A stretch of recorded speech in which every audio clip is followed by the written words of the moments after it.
Even after that head knock, how much do you remember of the win at Celtic Cup? Listen, it was at the time I thought it was fine to continue, you know, and the physio was like, no, you need to come off. So no, it was a good win for us that day.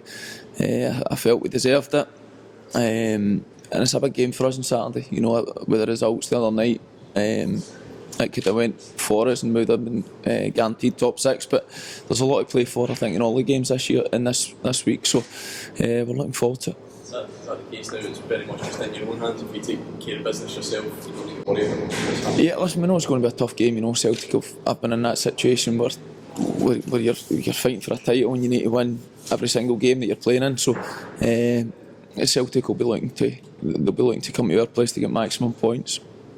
They'll know that it's going to be a difficult game. They'll know that they're going to be right. They'll need to be right at it. But the same goes for us. Like I say, there's a lot riding on it for both clubs. Aberdeen came to our place and found it difficult because it's a hard place to come and play. And that's the one thing that we've done under Mark McGee, is that you've tried to maintain your home form, make it. Celtic Park to win, so how much confidence can you take? Yeah, listen, it's not at Celtic Park, but it's our place, so we know it's going to be difficult no matter where it is. And we took we're on a good run of form then. We're on a good run of form now as well. We had a settled side at that time. You need a bit of luck when you go to places like Ibrox and Parkhead, if you play against Celtic or Rangers when they're a good side at the time. But we're certainly, we've got nothing to fear. We've got a good group of boys that have got good experience, and we'll give it our best shot to make the top six. What's been the difference from last season? Winning football matches it breeds confidence. I think last year I think the squad was very big. It's hard to maintain a proper togetherness when you've got a big squad, because when you've got a big squad you've got a lot of people that then become they're not happy that they're not on the side, and when you're losing games, when you're not winning games, the ones that aren't playing kind of congregate, and there's always reasons why they're not playing. But as a footballer, you need to look at yourself first and foremost. That's possibly the biggest thing. There was a lot of things happening off the field last year as well. The new manager came in at the time. He brought his assistant in, Steve Robinson, who's still here and has been a big help. He's been great. But I think we've had a settled starting 11 the majority of the season this year. We've been inconsistent still at times just this year. You know, I think we should be in the top six. I think we've got a group of players that have got good experience in the game. That have had. You've now got a blend with young players. The young players are the ones that kind of keep you going. I think as a club, the biggest thing for this club is to produce young players and make sure that they can play at this level, because that's the way small clubs need to run.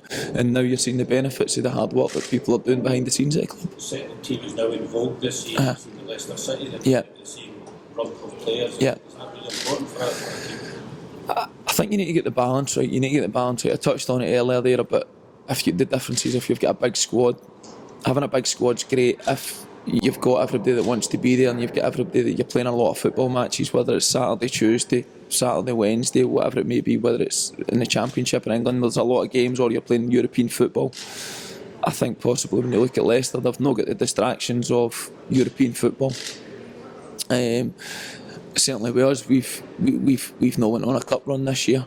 We've got a much smaller squad, and it's in January we let a few people go that weren't playing, and then you can fill that then with younger players as well. But the younger players need to be good enough to come into the fold and be able to handle playing in the first team, because they're going to be needed. And you've seen this year that for me that's possibly been the biggest positive is the emergence of guys like Ben Hall, Chris Cadden, Don Thomas is still boiling away, and I've said before that's down to the hard work and the good staff that you've got below the first team, at the academy and at the 20s, and it's all credit to them.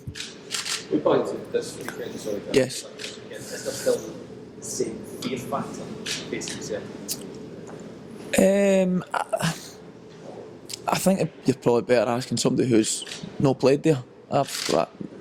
When we played there, I don't know if teams feared us. We just went to the pressures and the demands of having to win every game because Rangers were in the league. It was immense, and that's when you're judged. Certainly since I've come back up the road, Rangers haven't been in the league. So I don't think there's the same challenge that there's been in previous years. I think the pressure has been on Celtic players to an extent, but I don't think it's been on them where if you're playing in the Sunday and Rangers are playing on the Saturday and Rangers win 3-0, Hibs for example, and the pressure is on you to win on a Sunday, it's a must. I don't think Celtic players have had that since Rangers have been out of the league. I think Aberdeen have done great in putting on a challenge. But I don't think it's the same challenge that Celtic have faced before Rangers were out of the league. Regularly speaking to managers and players years ago, you said anything you take against Celtic or Rangers is a bonus. No, I don't think there's I don't think the gulf's as big as what it used to be. I think you can see that with when you look around the clubs in the SPL. There's not a lot of foreigners that are in it. The ones that have come in, they've not been bought for 6 million. They're not on 50 grand a week. They're not on 40 grand a week. So the gulf in players isn't as big as what it used to be. That's not been detrimental to the league. That's just where we're at as a country. But the demands are still on a Celtic player to win every single game, because you still need to make Champions League football. You still need to win every match that you play. But for us, it's about we've got our own aspirations. Like I said about the top six. 6 weeks ago, if you'd have said to us when we get beat against Kilmarnock, would you take being in this situation with a game to go with the possibility of getting in the top six, you would have bit the hand off you for it, because having went through the experiences of playing last year and getting into the playoff games, it wasn't enjoyable.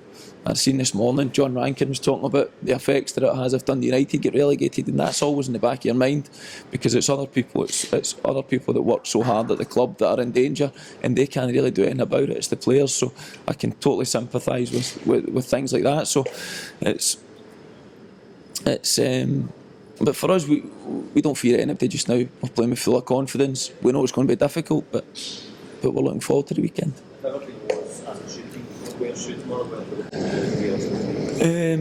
I think it's been certainly for us. If you'd have said at the start of the season what are we capable of, I think we were capable of finishing in the top six. I think our biggest downside this year has been inconsistency. But again, after the start that we had and after where we were at certain times of the season, when you were sitting third bottom, second bottom, you would have took staying in the division and then building on towards next year would have been a big aim. But when you get so close to something, you want it that wee bit more, and we would love to finish in the top six. I think it'd be a great achievement, but if it's not to be for whatever reason, then when we walked off the pitch against Kilmarnock, you would have took where you're at just now. Ball goes well. I mean, it almost looks like last season was just the blip, and this is where money will belong, very much a top six. It's when you look at the players that we've got in the squad, I think it's a very good balance. It's a good mixture, like I spoke there about experienced players, younger players. We've got pace in the team. We can hurt teams going forward. So the balance of the teams is good just now, and also more importantly, the balance of the squad's good. I think since Mark's come in, he's really galvanised the club, and people are buying into that. But that's because you win football matches early on. The biggest thing in football I've found is that when a manager comes in, you can have the best ideas in the world, but if players don't see a reward, then it's hard to kind of buy into it. Straight away, the manager come in, he changed a couple of wee things. You know, we had really good performances in the first few weeks, and we bought into everything that the manager's done, and you can see that with the way we're playing and the way we train. Those are really fine margins then, it just takes something. That's what sport is. Sport's all about fine margins. You know, we could be sitting here just now, if the results had went our way, you could have been sitting guaranteed in the top six. You might end up finishing this. You could end up losing every single game. For what the margins are so thin this year. But all you can do is to take it 1 week at a time, and we're working tremendously hard, and that's why I had a wee bee in my bonnet at the time when people were asking about losing the last minute goals, because people all of a sudden says it's fitness. When you see us training and when you see us playing and you see the demands that the manager puts on us, the one thing that it's never ever been is a fitness issue, because I think that can be disrespectful and detrimental to people's profession. And the one thing that we've got is we've got very good professionals, we've got good young kids that are determined to better themselves every single day, and that's what we've got at our club. Just to explain on this weekend's game, do you sense this is probably one of the most vulnerable Celtic teams you've faced in a long time, given the thickness of the wide open results are on the edge? No, I wouldn't say they're vulnerable. I think they're finding it slightly more difficult than what they've done in previous seasons to find a formula that suits them and that's successful. But once you get to this stage of the season and you get through a title running, you can feel it, and there's no doubt that the pressure's all on Celtic, because everybody's expecting every single year for Celtic to win the league, and Aberdeen have put up a good challenge, and we'll see who can withstand it.